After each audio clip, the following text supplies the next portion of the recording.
If you are going to be visiting the Loire and you have room on your itinerary for one more great stop, but you're not sure what to visit, or maybe you've seen all of the big castles in the area, definitely add the Royal City of Loches. The Cité Royale de Loches should be on your bucket list. We love this stop so much, and I had almost skipped it, and we almost didn't go. We had never heard of it, and I'm so glad we went. Loches is considered to be one of the best preserved sites from the Romanesque period and is the second largest stronghold in the Loire after Chinon. We had never really heard of it. Like, it seems like it's not on the list of major attractions that we had made notes on. It has connections to kings, mistresses, Anne of Brittany, Joan of Arc, and much more. We visited the Royal City and Fortress of Loches in April, which was a terrific time of year to go. It was very quiet. We went on a Tuesday, and I have to say this was probably one of our favorite places we visited so far in France. There's actually been some sort of fortification on the site since the Romans were here in the 3rd century. The existing fortress dates back to the 11th century when it was built by Fulk III, the Count of Anjou. And it has, of course, the usual, destruction and ruins and the usual additions that date back from the 14th to 16th centuries. It was originally a royal residence for the kings as they moved about the Loire Valley, including being used by Henry II of England and Richard the Lionheart, his very own self. It was in their possession when it was assaulted by Philip II of France during their back and forth battle over who would control the region, and Philip eventually took Loches from them in 1204. What is left of the medieval period today is the watchtower, which is called the Agnès Sorel Tower. It became a favorite residence of France's King Charles VII in the 1440s, who gave it to his mistress Agnès Sorel as her main home. And her beautiful tomb is here in the church, which you will see when you first come on the site. She has been moved multiple times over the years, and her tomb was actually desecrated during the Revolution and then returned to this spot. And they also have taken her remains and done studies on them to see what exactly she died from, what age she was, and all of the details. So they were also able to reconstruct her face, which you can see in another part of the castle. There's a whole video you can watch about her actual face. While pregnant with their 4th child, Agnès accompanied Charles on campaign in Normandy, where she and the baby both died in February of 1450. She was just 28 years old. They say that she possibly died in childbirth, but the forensic studies showed that she actually died of a massive overdose of mercury at 10 to 100,000 times the therapeutic dose. So she possibly accidentally overdosed herself, or she may have been murdered. So her beautiful tomb is here, and definitely go in the church and just get a chance to see this beautiful spot. In the spring of 1429, Joan of Arc was here. This is where she came after the victory at Orléans. She came to the Great Hall here to find Charles VII and convince him to stand up for himself and claim the crown of France. The bell tower here that you see wasn't originally part of the chateau. It was actually the belfry for the town below. It was built in the 1500s, and it is said to be the only Renaissance designed tower left in the region. It was turned into a royal prison in the 15th century by Charles VII's son, I believe. And during the American Revolution as well, Louis XVI used the castle here to hold captured British soldiers. Don't skip the trip down into the dungeon too, and there is a metal heavy iron cage in one of the prison rooms here. You can see, and you can go inside of it, and it looks like it was used to hold prisoners, which would be a scary thing indeed. You can climb out of the dungeon and catch your breath, which we literally had to do on these chairs in this gorgeous garden with some really interesting metal sculptures. There's another garden you can walk through as well, but we waited and kind of did that on our way out. During the French Revolution, the fortress here was severely damaged, but it was recognized as a historical site in 1861 and opened to the public, I believe, in 1950. There are so many parts of this castle to see. Plan to spend the better part of a day. We went in the morning. We got in early. It was very quiet. You'll want to skip going on market days. We're going to talk about the parking situation here in a little bit. So if you're planning this, go on a non-market day unless you want to navigate really crazy parking. We planned this day, so we were here early in the day. We spent the morning walking around, and then we had time to actually have lunch here.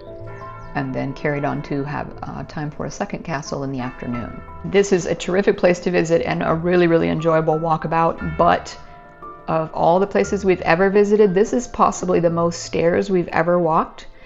This whole day we walked about 4.6 miles, so this was a lot of walking. As you can see here, if you're not able to do stairs or if you have any kind of fear of heights, I would avoid this stop, although it was so worth it. I'm so glad I went, and as you can see, it was not busy. Not many people were interested in making the climb, but if you do climb up these mossy, uneven rock stairs, you can get up and take a look at the space that was the Great Hall. They have a netting over it so you can't see down into it, but you can get a sense of the space. I have always loved these kind of spaces where you can actually just imagine the people from history who have looked at these very same walls, and these mossy stairs will live forever in memory. I don't think we'll ever forget this room and these stairs. This was so amazing. We did take a break once we reached the top. There is a really nice little cafe on the terrace and a restroom there. You can order a nice little lunch and look out over the river valley down below and the village.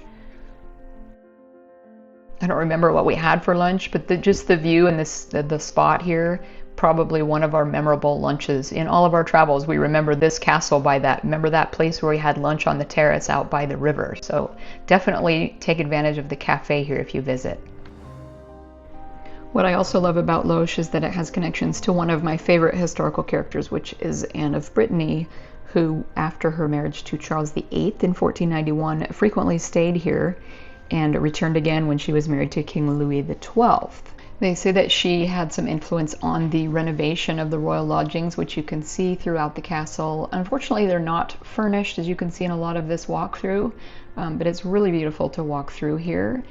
One of the other things, I haven't posted as much in this video, but there is a lot of really, really old, centuries-old graffiti all throughout the castle. Because it was a prison, I think there's just a lot of cool rooms that have graffiti on the walls, and there's a lot to see there, and they'll have signs in each room that will translate what some of the graffiti says, so that was super cool to check out.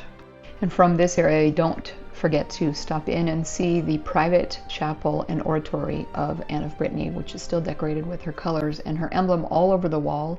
Beautiful little private place for the Queen to use for her private devotions. I love that it's decorated entirely in her emblem, and it's so graceful and beautiful in here, the little details. But what's really cool, it's all been renovated, you know, over the years, but there is a tiny place right in that little entryway. You can see in the altar right here, you can still see original tiles there and on that backsplash in the mirror. Very cool. After the lunch, we continued on through the rest of the castle, and I took like an hour and a half worth of footage of this. I may post that in a separate video as just a non-narrated walkthrough for people who can't make the trip but would love to just see the full walkthrough of this amazing site. So stay tuned for that. I may post it in a separate video. Some practical things to know if you want to visit. Loches, the town itself, is like most medieval European towns. The streets are small, there's minimal signage, there's minimal parking, and you will want to avoid the market days because I think you wouldn't be able to park at all. Double check. Right now, as of the time of this video, the market days there are Saturday and Wednesday, but double check. I will include links in the description to the parking map that Loches provides and the information website where you can buy tickets, which for the €12.50 that we paid to get in each, it was a super good deal. There is a histopad available that you can grab. I would highly recommend taking that on your walk through this site because it is so big and there is so much different history to see and to learn about here. The histopads really bring it to life more than just, you know, walking through and reading the plaques inside of each room. We didn't actually get histopads on this trip, and I think this is one of the places I really wish we had. So highly recommend those. Grab one when you get your ticket or when you check in. Now let's talk about the parking a little bit, because Loches, aside from the many, many, many stairs, the parking is definitely an issue. What we did with the parking, we just got into town as close as we felt was feasible to where we could see the fortress, and we just grabbed a spot on a curb, you know, grabbed a piece of curb on a side street and walked about 10 minutes up to the fortress. The thing I learned here that is a huge trick, and this will work in any situation when you're parking, but especially when you're parking a rental car in a medieval town in Europe, there is a section in Google Maps. You can park your car. It will call it a parking pin. You can pin your car on your map so that when you turn around at the end of the day, you won't spend the rest of the afternoon crying and wandering around streets that all look the same, and also wondering if you are driving a black Peugeot or a dark gray Renault. So please take advantage of the Google feature that will allow you to pin your parking spot so you can navigate right back to it. We would have never, ever found our car on the way back from the castle if we hadn't done that. I'll actually just make a short that will be a separate video on how to create a parking pin when you're traveling with rental cars, because oh my goodness, it just saved our bacon this day, because we had no idea. When we came out of the castle, we walked all through this town and we had just no idea where we were going. We just knew we were parked somewhere out in the village. We used Tours as a home base for this trip, which was great. On our first stay in the Loire, we stayed in Amboise area because we saw more of the chateau that were at that end of the valley. On this trip, we were seeing more of the western end, so we kind of based ourselves in Tours. We went and saw Loches, Chaumont, Azay-le-Rideau, Loches, Ussay, Saumur. We saw a bunch of stuff, and then we drove out from here and went kind of up through France and up on into Brittany, where we will have further adventures, and we'll share that as we get to those. But I hope you enjoyed this quick visit and history around and about Loches, the Royal City of Loches. Definitely go see it if you can handle stairs and a little bit of a stressful scenario with parking. It was well worth a stop. We spent about a half a day and it was just absolutely wonderful. And from here we went on to the Chateau de Chaumont. We'll see you in the next video.